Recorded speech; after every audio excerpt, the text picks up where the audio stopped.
We're asked to multiply two whole numbers, 678 times 788.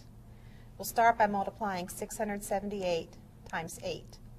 8 times 8 is 64. 8 times 7 is 56, plus 6 is 62. 8 times 6 is 48, plus 6 is 54.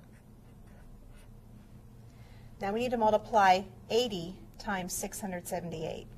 Since 80 is 8 tenths, we will write a 0 and then multiply 678 times 8.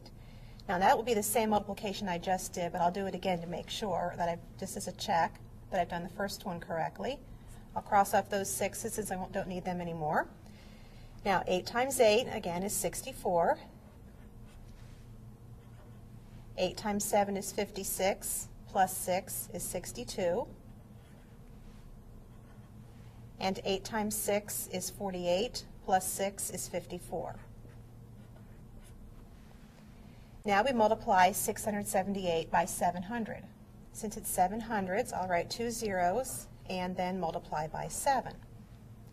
7, and cross off these 6's to make sure they're out of the way. 7 times 8 is 56. 7 times 7 is 49, plus 5 is 54. And 7 times 6 is 42, plus 5 is 47. Notice I've lined up the numbers so that I can add them up neatly. I add the three numbers here. 4 plus 0 is 4. 2 plus 4 is 6. 4 plus 2 is 8.